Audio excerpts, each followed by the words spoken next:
우리나라의 여성들이 가치를 인정받은 것이 얼마 되지 않았어요. 1948년 정부가 들어서면서 비로소 여성들에게 참정권이라는 것이 만들어졌고, 그 다음에 1949년에 여성들이 최초로 투표에 참여하게 되는 이런 기쁨 누릴 수 있었던 것입니다. 어떻게 해서 그런 일들이 가능했을까? 그 밑바탕에는 복음을 들고 우리나라에 온 선교사들이 여성들을 존중히 여기고 어린 아이들의 가치를 인정해줘야 된다라고 하는 사상이 있었기 때문에 그렇습니다. 미국에서 1885년부터 선교사들이 우리나라에 입국을 하기 시작했는데, 그 당시에 선교사 가운데 우리는 언더우드 아펜셀러를 대표적으로 알고 있는데, 스크랜톤 부부가 함께 그 같은 해 우리나라에 선교사로 들어오게 됩니다. 이 스크랜톤 부부는 어머니까지 모시고 같이 들어왔는데, 그 부인 스크랜톤이 여성들에게 글을 깨우쳐야 된다 하고 여성들을 모아서 글을 가르치기 시작했고, 여성들에게 비전을 심어주기 시작했어요. 이것이 시작이 되어 우리나라에 이화학당이라는 것이 만들어진 거예요. 요즘에 이화여자대학교가 바로 이 스크랜톤 여사를 통해서 여성들의 의식을 깨우치고 여성들에게 배움의 기회를 주어야 된다라고 하고 글을 가르치면서 만들어지게 된 것이죠. 그래서 1919년 독립운동을 할 때 우리 기독교 여성들이 대거 그 운동에 참여했고, 우리가 잘 아는 대로 독립운동 선언문에 이 사인을 한 33인 가운데 기독교인이 16명이나 됐어요. 그리고 당시에 기독교와 쌍벽을 이루고 있었던 이러한 운동 공동체가 있었는데 천도교라고 하는 거예요. 이 천도교인들이 15명이 참석했고, 그리고 불교인이 2명 참석해서 33인이 참석했던 것이죠. 기독교인들이 이 민족에 대해서, 이 사회에 대해서 얼마나 동참하고 기여를 했는지 우리에게 보여주는 한 대목이라고 할 수 있습니다. 이게 선교사들이 우리 여성들에게 그러한 깨우침을 주고 가르침을 주었기에 오늘 또 교회에서 복음이 처음 들어와서 우리 한국 교회 초기 교회 형태를 보면 여자와 남자들이 같이 앉아서 예배를 드릴 수 없었어요. 기역자 교회라고 이 금산, 전라도 금산에 가면 지금도 보존되고 있는데요, 여성들, 남성들이 서로 얼굴을 보지 않은 채 이 강대상만 볼 수 있도록 하고 예배를 했던 것이죠. 그런데 시간이 지나면서 여성들에게도 가치를 존중하고 어린 아이들에게도 어린이들이 가지고 있는 인격, 그 마음, 무한한 가능성이 있다, 이렇게 존중하게 됐던 것입니다. 우리나라에 이 어린이날이 제정되고 또 어린이 주일이 만들어지게 된 것, 물론 어린이 주일은 미국의 1856년에 네오날드라고 하는 매사추세츠시의 한 조합교회의 한 목사님으로부터 어린이들에게 관심을 갖고 사랑해야 된다라는 마음으로 교회에 온통 장미꽃으로 장식하고 어린이 예배를 드리면서 어린이 주일이라는 것이 만들어지게 된 것입니다.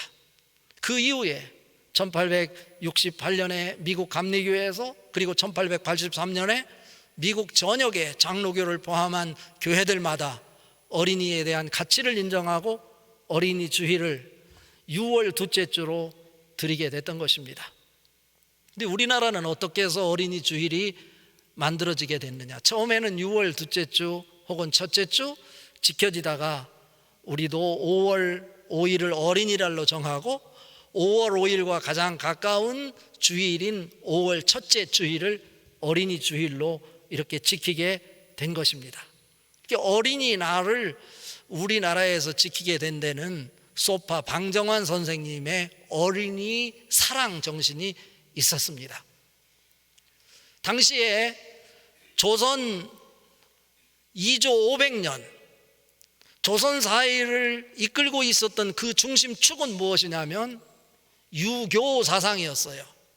당시에 유교 사상에 의하면 여성들의 가치를 존중하지 않고 어린 아이들의 가치를 존중하지 않았어요.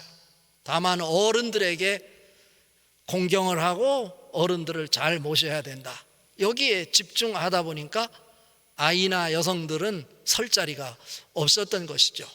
대표적으로 이 1500년대 유교학자였던 박세무가 쓴 책 가운데 보면 동몽선습이라는 책이 있어요. 여기서 동몽이라는 것이 어린 아이를 지칭하는 용어예요. 이것은 천자문을 뗀 어린 아이들이 도덕적 윤리를 지켜나가야 된다 해서 2단계로 공부를 하기 위해 만들어 놓은 책이 여기에서 말하는 동몽선습이라는 책이에요. 근데 동몽이라는 뜻을 가만히 한번 주목해 보십시오. 여기서 몽자가 우리가 보통 이야기하는 몽매무지하다고 할 때 몽자는 어두울 몽자를 쓰고 매자도 어두울 매자를 써요. 그러니까 어린 아이들을 표현하는 단어 자체가, 용어 자체가 아직 빛이 없는 어둠 속에 있는 상태에 놓여 있는 존재를 어린 아이로 표현하고 있었다 이거예요. 이것과 대비되는 단어가 문명이라는 단어예요. 문명은 빛이 들어왔다라고 하는 의미잖아요. 그러니까 아직 빛이 들어오기 이전 단계에 있는 상태의 사람을 아이들이라고 이렇게 표현을 했다 이거죠. 이것은 박세무뿐 아니라 우리가 잘 아는 율곡이라든지 또 유교를 대표하는 주자 같은 사람 다 아이들을 표현할 때 이렇게 동몽으로 표현을 했던 것이죠. 이러한 상황 속에서 어린아이뿐 아니라 부녀자들에게 그들 속에 담겨있는 하늘 사상을 드러내 보인 이런 운동이 우리나라에서 일어났는데 그것이 바로 통학운동이라는 거예요. 우리나라에 캐톨릭 천주교가 들어올 때 우리나라에서는 서학을 반기지 않았어요. 반대를 했어요. 이런 와중에 이 하늘의 뜻을 모르고 하늘의 정신을 따르지 않았기 때문에 이 나라가 어지럽고 백성들이 무지한 상황에 놓여 있다. 이들이 갈 길을 잃어버리고 삶의 방향을 놓치게 됐다. 이 백성들을 살려내야 된다 하고 서학의 반기를 들고 우리의 사상으로 우리 백성을 살려야 된다라는 운동을 전개한 사람이 동학의 창시자 최재우 선생님이에요. 원래 이름은 최재우가 아니고 최재선이었는데 우매한 백성을 구제한다라고 하는 뜻의 이름으로 개명을 했어요. 그리고 그의 뒤를 이어서 최시영, 또 그 뒤를 이어서 우리 청주 사람인 이 손병희라고 하는 사람이 1905년에 이 동학사상을 천도교라고 하는 이름으로 바꾸었어요. 그래서 종교성을 강력하게 띠게 됐는데 제가 이 천도교를 이렇게 거창하게 말하고 싶은 생각이 없어요. 다만 이 천도교에서는 무슨 생각이 있었냐면 어린아이든지 부녀자이든지 사람으로 태어났으면 그 사람 속에 하늘을 모시고 있다라고 하는 사상이에요. 이것이 최재우가 큰 신체험을 하고 나서 그가 주장한 것이 시주천이라고 하는 거예요. 우리는 하늘을 모시고 사는 사람이다. 그러니까 함부로 대해서는 안 된다. 최시영은요, 이렇게 사람을 하늘과 같이 대해야 된다. 이런 사상을 만들어냈고요. 우리가 하늘을 모시고 산다면 그 당시는 아이들을 학대하고 무시하고 막 폭력을 행하고 때렸어요. 그래서 최시영이라고 하는 사람이 이런 캠페인을 벌였어요. 아이들을 때리지 마십시오. 하느님은 매 맞는 것을 싫어하십니다 라고 하는 거지. 이 사상을 이어받은 손병희 선생님, 우리 청주 사람, 북이면에 가면 생가가 있어요. 지금도. 그분이 인내천 사상을 주장하게 되는데, 그 동학 사상을 발전시켜서 사람이 곧 하늘이다 라고 하는 이러한 의미를 담아서 사람을 존중해야 된다 라고 하는 이러한 사상을 전개하게 됐어요. 천도교를 말하는 것은 어린이날을 제창한 소파 방정환 선생님이 천도교 청년운동을 전개하는 과정 속에 어린이날을 주장하게 됐다라고 하는 거예요. 청주에서 태어나 이 천도교를 세운, 어쩌면 이 동학의 3대 교주인 손병희의 셋째 딸과 결혼을 하여 손병희의 셋째 사위가 된 사람이 소파 방정환이다라고 하는 거죠. 그가 1922년에 일본에 유화학과에 있는 동안 그 지도 교수의 영향도 받았지만 어린이에 대한 존중, 어린이들을 사랑해야 된다, 이런 생각이 가득 차 있었고, 그래서 천도교 이 소년회를 통해서 어린이날 행사를 하고 청년들이 모여서 색동회를 조직하고, 그래서 결국 1923년에 어린이라고 하는 잡지를 최초로 발간하게 되는 것입니다. 여기서 그 당시까지는 어린이라는 용어를 쓰지 않았어요. 그 당시에 어린 아이들에 대해서 쓰는 용어가 무엇이었을까? 애녀석, 그리고 어린애, 아해놈, 애새끼, 뭐 이런 말을 쓴 거예요. 그러니까 어른들에게, 나이 드신 분들에게는 늙은이라는 말을 썼어요. 지금은 늙은이 하면 기분이 나쁠지 모르지만 그 당시에는 상당히 존칭어로 쓴 것이 늙은이였고, 그리고 중간 세대를 젊은이라는 용어를 썼어요. 그런데 이 아이들에 관해서는 마땅히 쓸 용어가 없으니까 조금 전에 말씀드렸던 애새끼니 피가 마르지 않은 놈이니 이런 용어로 쓰다가 방정환 선생님이 어린이라는 잡지를 창간하면서 아하, 그것과 걸맞는 용어가 어린이다 라고 해서 어린이라는 용어를 쓰게 된 거예요. 그래서 그때부터 이제 어린이날을 선포하게 되고 어린이 선언문을 만들고, 그래서 어른들에게 이 보내는 글들에 보면 어린이 선언문 속에 나와 있는데요, 이런 말이 있어요. 어린이를 내려다보지 말고 쳐다봐 주십시오. 어린이를 가까이 하시어 자주 이야기를 하여 주십시오. 어린이에게 경어를 쓰시되 늘 보드럽게 대하여 주십시오. 이발이나 목욕, 의복 같은 것을 때맞춰 하도록 해 주십시오. 잠자는 것과 운동하는 것을 충분히 하게 해 주십시오 라고 이렇게 어린이 선언문에 담았어요. 또 어린이들끼리도 서로가요, 자기들만 존중을 받는 자가 아니라 우리도 어린이로서 해야 될 도리를 하자 해서 만들어낸 이 글들이 있는데요, 돋는 해와 지는 해를 반드시 보도록 합시다. 어른들에게는 물론이고 당신들에게도 서로 존대어를 사용합시다. 꽃이나 풀을 꺾지 말고 동물을 사랑합시다. 전차나 기차에서는 어른들에게 자리를 양보합시다. 뭐 이런 것을 어린이 선언문에 담아서 서로가 그 운동을 전개하고 캠페인을 벌여왔던 것이죠.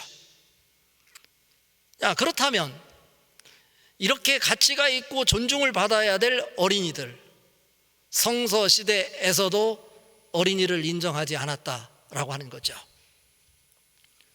특히 오늘 본문 말씀해 보면 예수님께서 어린이를 존중하지 않는 상황 속에서 어린이에 대한 귀중함을 인정하고 어린이가 오는 것을 책망하는 제자들을 다시 분노하며 책망하시면서 이 어린아이와 같지 않으면 누구든지 하나님 나라가 그들의 것이 될 수 없다 라고 말씀하시면서 천국에 가는 통로로서의 모델로 어린이들을 제시하는 장면이 소개가 되고 있는 것입니다.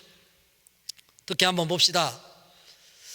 구약 성경에 보면 아하스 시대라 하면 이스라엘 중에서 솔로몬 이후에 남과 북으로 갈리게 되는데 남유다의 12대 왕 이름이 아하스예요. 아하스가 익숙하지 않으면 더 익숙하게 접근을 하려면 우리가 잘 아는 히스기야 왕이 유대 나라의 13대 왕이에요.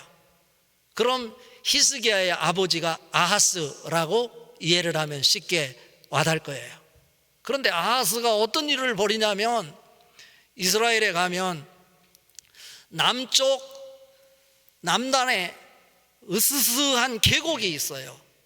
그 계곡에는 동물들이 죽으면 갖다 버리고 지저분한 쓰레기를 다 그곳에 갖다 버려서 쓰레기 매립장처럼 매일 그곳에서 동물을 태우고 쓰레기를 태워서 연기가 끊어지지 않는, 냄새가 진동하고 있는 곳이 한 계곡이 있는데 그 계곡 이름을 흰놈의 아들 계곡이다, 이렇게 이름을 붙이고 있어요. 이것이 역대하 28장 그리고 열왕기하 16장에서 구체적으로 소개하고 있어요.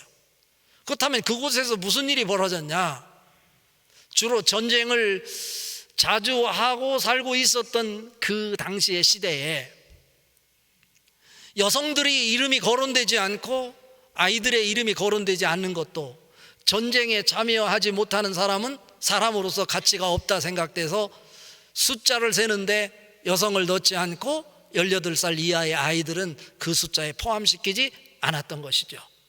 그리고 전쟁에 있어서 어려운 상황에 처하면 자기들이 섬기는 신이 우리에게 그 전쟁에서 승리를 하게 해줘야 되는데 그것은 신의 마음을 기쁘게 해드리는 일이다. 그런데 신의 마음을 기쁘게 해드리는 일이 뭐냐면 자기의 아들들을 그 흰놈의 계곡에 불을 지르고 그 불 속에 태워 죽이는 거예요.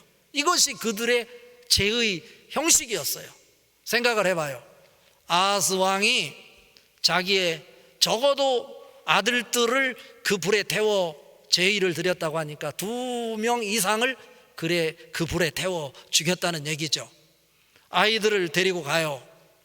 그러면은 그 흰놈의 계곡에서 쓰레기 동물 태우고 막 불이 활활 타는데 아이들을 그곳에 데리고 가다가 그 불 속에 밀어 떨어뜨리는 거예요. 그럼 아이들이 그곳에서 불에 타서 막 발악을 하면서 죽어가는 거죠.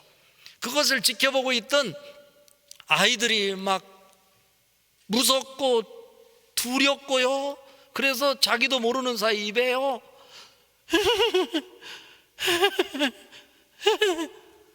이렇게 막 울었어요. 이것이 히브리인들에게는요, 발음이 그들이 두려워서 울고 떠는 모습이 흰놈이라고 이렇게 들려졌던 거예요. 그래서 그 계곡을 흰놈의 아들의 골짜기다, 이렇게 이름을 붙여줬고, 그 흰놈이라고 하는 단어에서 헬이라고 하는 지옥이라는 단어가 나온 거예요. 그러니까 성서시대에서도 보면 어린 아이들이 인정을 받지 못하고 무시를 당한 채 여성들과 함께 이렇게 자기들의 이익을 위해서라면, 자기 나라가 승리하기 위해서라면 아이들을 사람으로 인정하지 않고 불에 태워 죽이는 일이 자연스럽게 자행되고 있었다라고 하는 거예요. 예수님 시대에 이 어린 아이들을 훌륭한 분에게 데리고 와서 안숙기도를 받고 하는 것, 그 아이의 비전에 중요한 일이라고 생각했어요. 유대 선생님들이나 유대 종교 지도자들 그리고 유지들에게 아이들을 데리고 와서 축복을 받고 싶은 것이 부모들의 마음이었죠. 오늘 본문 말씀에도 동일하게 많은 사람들이 자기의 자녀들을 예수님에게 데리고 와서 축복을 받게 하고 싶었어요. 그런데 제자들은 그 아이들이 예수님에게 오는 것을 허락하지 않고 그들을 향해서 꾸짖었다, 오늘 본문에 말씀하고 있는 거예요. 그런데 아이들이 오는 것을 꾸짖는 제자들을 향해서 예수님께서 노하시고 그 아이들을 내게 오는 것을 금하지 말고 용납하라 하시면서 그들을 가슴에 품에 안으시고 그들에게 축복하시고 안수하셨다라고 하는 것이 오늘 본문 말씀이에요. 제자들의 태도를 어느 정도 이해할 만해요. 예수님이 하나님 나라 복음을 전하는 일에 분주하고 바쁘셔서 조금 시간이 있을 때 좀 쉬셔야 될 터인데 아이들이 몰려오니까 쉴 시간이 없는 거예요. 그러니까 예수님을 위해서 제자들은 그런 행동을 취했는지 모르지만 예수님은 아이들이 오는 것 금하지 말라. 내가 쉬는 것보다, 내가 다른 일 하는 것보다 이 아이들이 갖고 있는 마음 너희들이 품지 않는다면 너희들이 제자라 할지라도 하나님 나라가 너희 것이 될 수 없다 라고 말씀하시는 거예요. 도대체 예수님께서 아이들을 그렇게 축복하신 이유가 어디 있을까 라고 하는 거죠. 오늘 말씀의 핵심이에요. 어린아이가 이 세상에 태어나면 엄마의 젖을 먹으며 자기의 성장을 가져오게 돼요. 그런데 어느 학자들에 의하면요, 이 놀라운 일들을 어린아이들이 해내는데요, 어떤 일을 해냐면요, 한번 보십시오.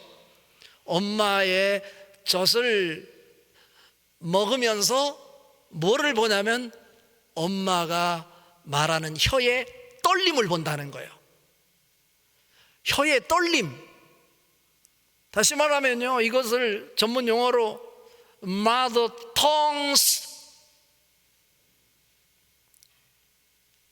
이 전율, 흔들리는 떨림, 트램블링이라고 그러는데 이것을 보고요 그 구조를 배운다는 거예요.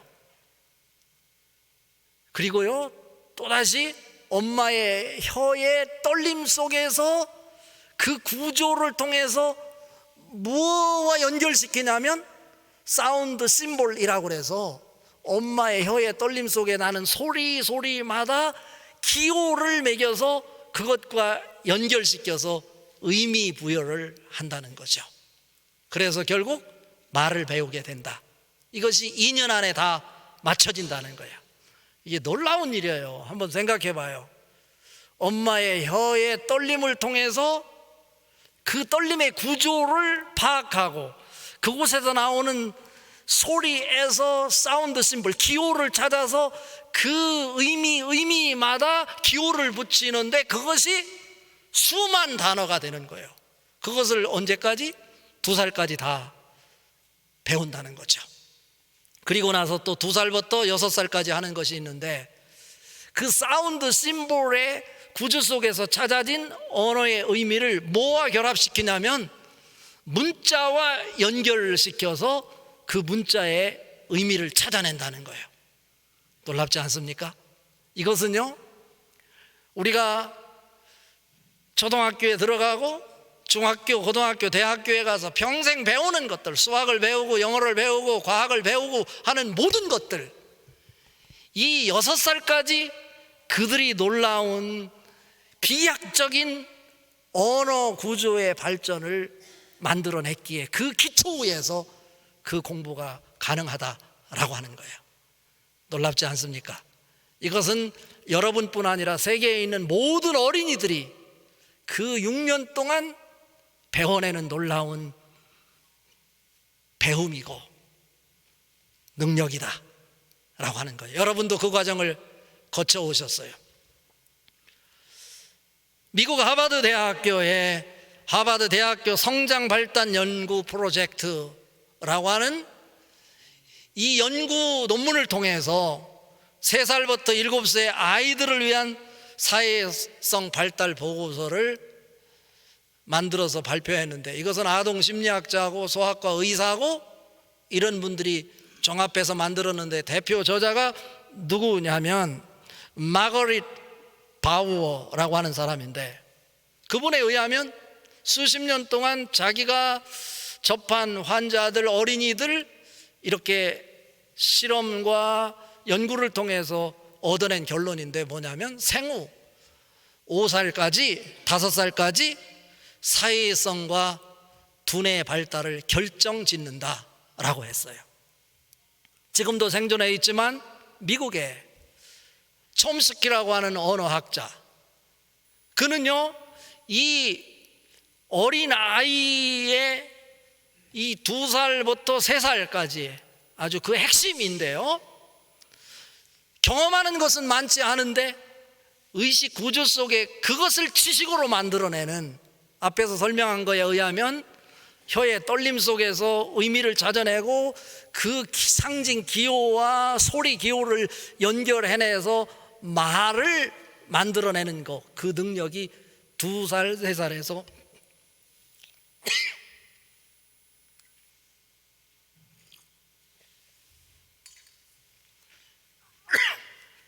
만들어진다 이거예요.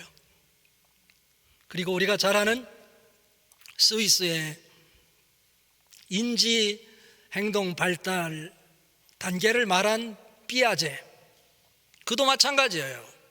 그는 선험적인 것보다 그 어린 시절에 후천적인 능력이 있어서 그러한 지식들을 만들어내는데, 그래서 2, 3살 때 어린 아이들에게 젓가락질을 가르칠 때 뇌의 발달을 가져오게 되는데, 그 중에 놀라운 것은 뭐냐면 뇌의 배선을 결정짓게 하는 것과 또 신경 접합부가 많으면 많을수록 앞으로 그 아이의 미래의 수많은 가능성을 만들어내는 결정체의 역할을 그 시기에 한다는 거예요.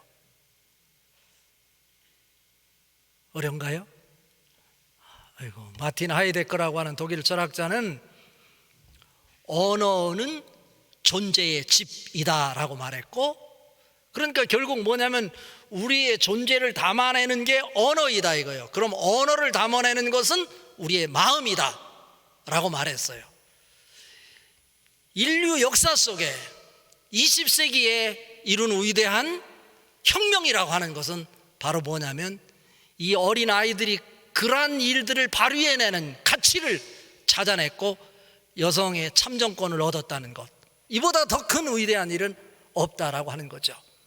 이러한 가능성이 있었기에 예수님께서 그 어린이의 가치를 무시하지 않고 그들이 당신에게 오는 것을 용납하라 하시면서 그 품에 안고 그 어린아이들을 축복해 주신 것입니다. 보십시오. 어린아이들이 도대체 무엇을 가졌기에 예수님이 그들을 기쁘게 맞이하면서 그들을 축복해 주셨을까요?